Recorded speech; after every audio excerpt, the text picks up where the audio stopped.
Welcome to the stage, Kia Jarmon. She is a leader in the field of racial equity. Kia is the director of MEPR Agency, founder and director of Nonprofit Equity Collaborative, and the founder of Black Philanthropy Initiative. Kia works at the intersections of community, culture, crisis, and communications. She's guided leaders and organizations and systems on a pathway of improvement over the past 16 years. Central to Jarmon's work is studying and sharing how people are impacted by leadership decisions.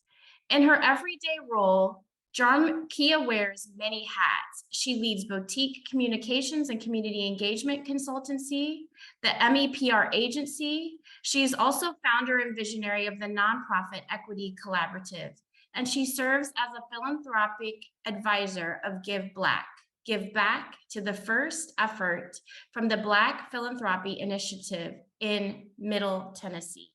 Through the lens of inclusion, Kia partners with high-capacity leaders in nonprofit, government, and C-suite organizations on mission who are mission-driven and have high-impact initiatives to drive organization, community, and system change. Specifically, Kia has led and partnered on city and statewide efforts to address industries that are historically underdeveloped in minoritized communities that like affordable housing, water conservation, transportation, health access, mental health, youth violence, child abuse prevention, elder law, historic prevention, green space, just to list a few. Welcome, Kia, to the stage. We're so grateful to have you here. Thank you so much, Natalie, and everyone. I'm so glad to be here. Let me tell you, I want to go everywhere that Monique Miles is going. I appreciated her lens and perspective, and my goal is to provide some narrative to that. We can go ahead and get started. I always have to stop and ground us in an acknowledgement of the people who have come before us and who are also presently here. So I invite you to acknowledge that we're currently on Indigenous land worked by Black people. I want to express the gratitude for the opportunity to work on the land here in Tennessee of the Shawnee, Cherokee, Yuchi, and all other communities I'm unaware of, but are very relevant and important. They live here and continue to live here, and they've historically and systematically been erased by policies and practices. I also must honor Black people, enslaved and free, who built the wealth and foundation of our country. I want us to recognize this painful history of racism that our country has been complicit in, and specifically has harmed Black and Indigenous communities in the past and currently, though an acknowledgement is never going to be enough. People should be repaired and land should be restored. This is where we will start. I hope my work is a demonstration of commitment to justice, racial equity, truth, and liberation. This is important for a few reasons, centering this conversation this way, because Monique just mentioned this, our identity is specific in where we belong, where we are. And I ask groups all the time, and I wish I could see every one of your faces, but I ask groups all the time, think about where you came from, your community that you came from. Do you remember where that house used to be on the corner? Is it still there? What about the school? What about that convenience store? And when those things are erased, then we get erased as well. As I am taking you into the concept of storytelling, I want you to remember something. So as babies, your brain is wired for experiences, good and bad. Those experiences and exposures that you have begin to wire and rewire your brain, and it connects directly to your nervous system. Those experiences tell you if things are safe or unsafe. They allow you to regulate or dysregulate in some way. And as you continue to grow throughout your life and your tenure, you're affirmed in those experiences, or you learn to just trust the experience. Your brain is learning.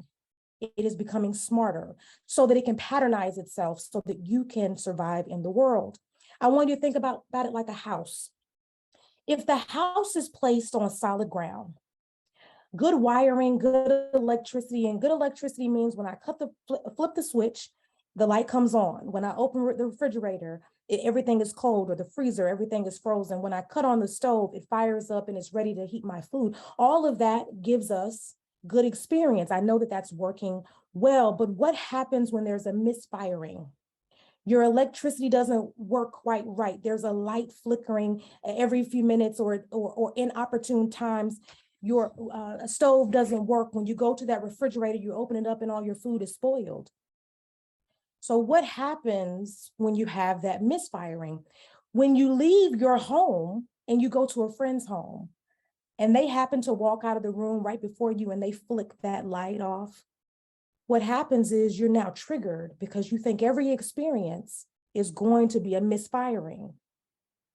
That trauma or that triggering that you're happening ensures that you don't see yourself as brilliant. I want to get out of hypotheticals and I want to really get into who you are. I want you to think about, as adults, stable adults, I want you to think about the first time someone affirmed your dreams, someone affirmed your passion, your love. They told you, this is great, you keep going. I'm going to be right here with you. I want you to also think about the first time someone told you, you can't do this. This doesn't make sense. When you think about that, what did it do to your soul, your spirit, your energy? As you reflect on those experiences, good or bad, they directly impact the rest of your life, your brilliance. I want you to come on into the chat and share your collective stories, because those collective stories will help us to push towards better understanding our own brilliance so we can support the brilliance of our young people. I'm going to push to a video to hear from this young man, Michael Platt of One for One Desserts, who can help us with the rewiring of our thinking as adults.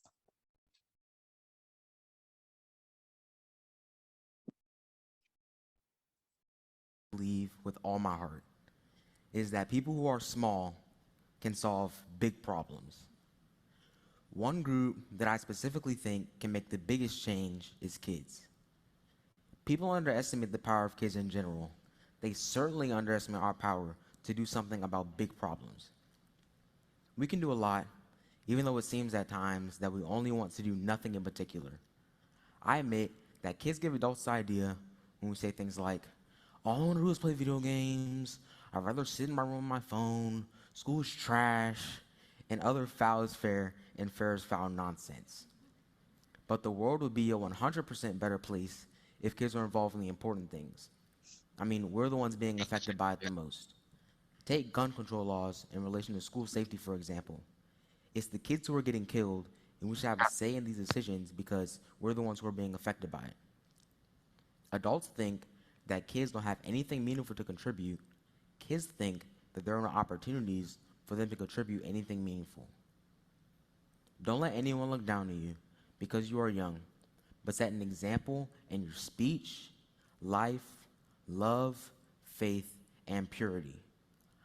I was with a group of kids when I first heard this quote, and I instantly loved it because it's a roadmap to kids on how to do something we aren't usually encouraged to do. Lead. Long story short, the world needs kids to lead with our speech, talking about it, life, putting our time into it, love, having a passion for it, faith, unwavering belief, and purity, transparent action. Then adults will stop staring into their phones and help us conquer the world. Change the world.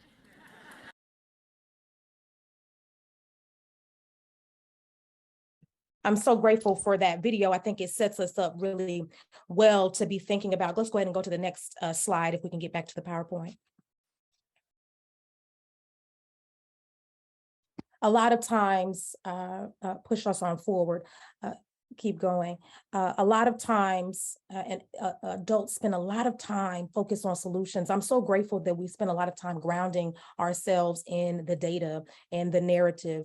But young people are constantly living in their own problem. How often do we speak to them? How often do we invite them? How often do we let them lead the conversation? It's my belief that youth, and actually everyone, particularly Black and Brown people, can be leaders in their own liberation when given space and grace and education and resources and utilizing and leveraging funding, just as Dr. Carr mentioned. Let's keep going. As glasses wearers, those of you who may be on the line, sometimes you have to take your glasses off and wipe the screen off. It's always something there, a little speck, a little dust. What I know is that everyone in this room is here because you believe in youth development.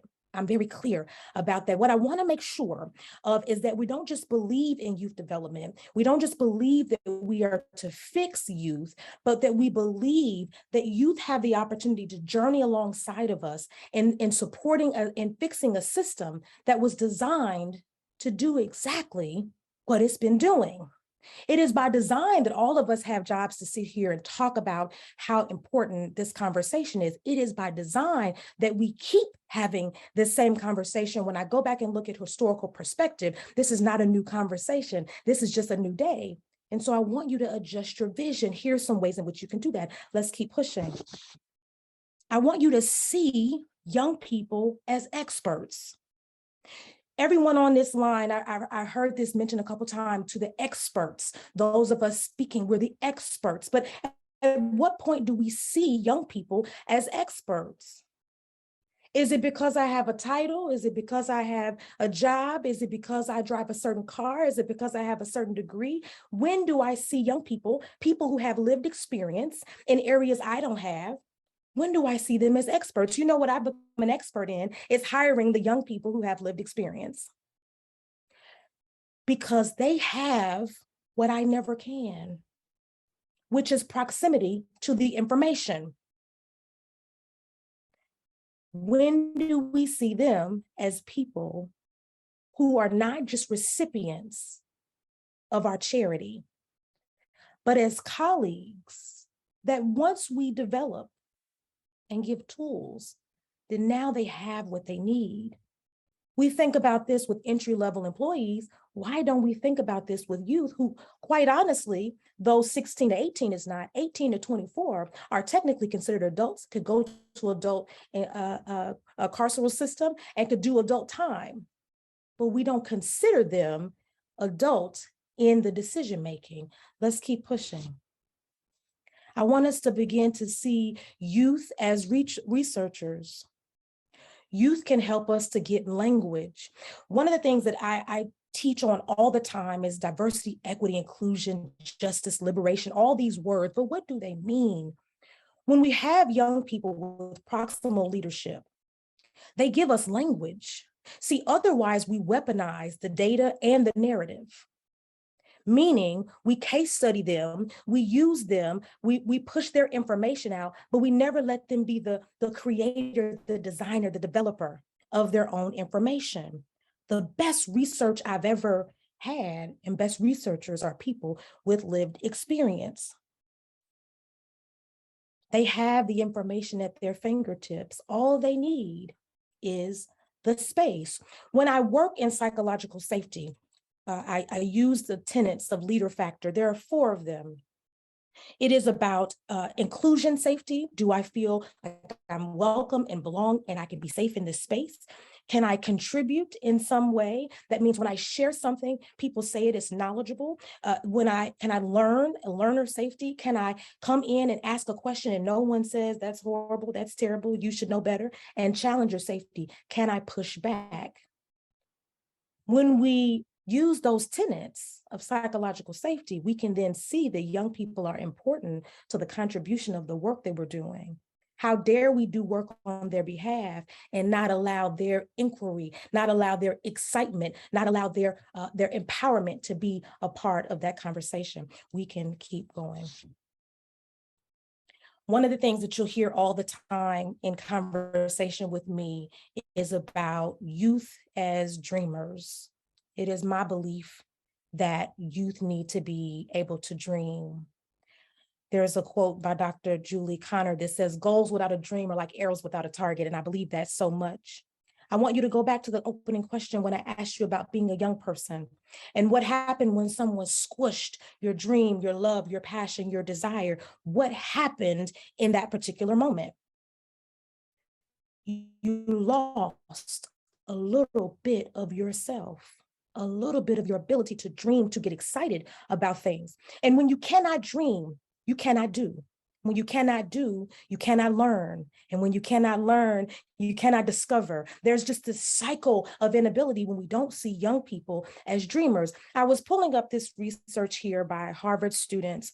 And for the purpose of this, they were doing research around parenting practices in adolescents, particularly middle school and high schoolers. For this purpose, I'm going to consider parents meaningful adults. I'll talk a little bit about that in just a moment, so that they could have these 3 opportunities to research to see if we do these 3 things, what are the outcomes? And one was autonomy support, providing opportunities for youth to make their own choices, monitoring, providing guidelines. I've been talking about that, education, and then warmth, what it means to have supportive, welcoming, loving relationship. Okay, let's go next to the outcomes of the being able to dream in that way. What they saw was that when young people could aspire, there was a direct connectivity to their ability to engage. There was direct connectivity to their ability to be a high achiever. This is what I mean when I say that young people need the opportunity to look outside and wonder, turn to wonder, as some of my colleagues would say in racial equity, the ability to ask the question, I wonder what would happen if I wasn't inhibited by. When we remove ourselves as adults, the structure, the strategic planning, the fiduciary, all of that language that we use really to keep people out who are not supposed to be a part of the conversation, when we do that, we interrupt the ability as humans to show up in a place and have good thought and good interventions just around dreaming, just around the ability to see if a world could be different. Let's keep moving, because I know my time. The hardest part about this conversation is my time is so limited, but that's okay, because I'm going to give you what you need to hear, and whatever you need to get, you will get. Young people as innovators. I want you to go and think in your memory, your historical perspective, and I wish I had time to talk about the original inventors, the people who would create radical change, who saw a need for something and would consider how they would create those things. But here's what would happen. Many of those folks, Black folks, Indigenous folks who were creating things, then got those things stolen for them. So they never got a chance to innovate, which, if we were to define it, invention is about what we create. Innovation is about how we can use what was created. If we get out of their way, then young people will be able to not only invent radical change, like these individuals here on the screen. These are all youth innovators. They are not only can create the idea, they could also then take the idea to market. Sometimes when I'm at conferences or events, and I was just having this conversation just last week, and I said, take a young person with you and let them speak. Because what innovation could become, since Monique brought into the conversation, what innovation can become is just systemic racism repackaged. What I'm encouraging of you is to give them the opportunity to innovate. But what it usually means for our leaders, government, nonprofit funders, is that we have to slow our pace down. And many of us are unwilling to do that. Are you willing to slow your pace down to the speed of the innovation of the young person? That's your guiding question. Can we slow itself down? Keep moving. I know I got just one more second. Youth as philanthropists, as mentioned in my introduction, I co-lead Give Black, Give Back, which is our Black philanthropy initiative here in Middle Tennessee. It's our first initiative really to make sure people understand that Black households, 2/3 of them give $11 billion every year, given higher frequencies than our white counterparts. We've always given, as one of my colleagues would say, Dr. Tyrone McKinley Freeman, he would say, we brought philanthropy over on the transatlantic slave passage. It was the thing that could not be stolen from us. And we define philanthropy as time, talent, treasure, truth, and testimony. This young woman here on the screen, she's from Cleveland. Her name is Chantel Brown. And this young woman, her home was blown up. Okay, she was inside of her house. The chandelier was falling. She could see things moving and disrupting. Her home was blown up. And you know what she went and did? She went and joined an organization. The organization called Empowering Youth, Exploring Justice. She could, and also was going to school, working a job, taking care of her family. This young woman, a philanthropist, because we saw her, we see her time, talent, treasure, truth, and testimony. We value what that looks like and what that is. So young people need to be a part of participatory budgeting. Why? Because they know exactly where the money should go. They know where the money resides. That's what they say. Okay, keep going. I'll tell you also why this is important. I was talking to a funder, a nonprofit organization one time, and I said, who told you this was the need? Your mission, who told you that was the need? And they said, the funder. And I said, but how do you not go to the young people that you are supporting and ask them what their needs are? See, we get so blinded. We get so in our way that we forget there are other people we're making decisions on behalf of. And I think this is my last one, youth as policymakers. I consider policy as capital P and lowercase p. So capital P is in those legislative halls and lowercase p happens at your conference table with your boards. Those major policy decisions almost always involve the constituents. Let me pause here and tell you the reason why you're in business is because of the constituents. They're not in business because of you. So remember that when you're making decisions, how could they support you in creating language? How could they support you in creating policy and practice? Because policy only matters if we implement. How could they make sure programmatic shifts are happening? Let me give you a very quick, small example. I just gave you research from Harvard, and in the language talked about parents. What we know is that a majority of our young people, Black and brown youth, would be pushed out of this conversation because they may not have parents in the traditional sense. The change of language to caregivers or meaningful adults, very small, yet very important, could really be the decision that helps to ensure that our young people get engaged in the process. Let's go to the last slide. What I want you to remember is youth need guidance, not gatekeeping. They need you to be there to support them in the journey towards. But I want you to make sure that you're not just getting in their way, that you're not putting the lock on the door, that you're not closing the fence off, but that you're giving them places to be able to navigate safely. Let's go to our last little video from Michael real quickly. But I want you to remember this Navajo proverb. We do not inherit the earth from our ancestors. We borrow it from our children. It is my hope, my distinct hope that you remember that as you're doing this work. I'll let you close out on the video. Thank you so much for the honor of speaking before you.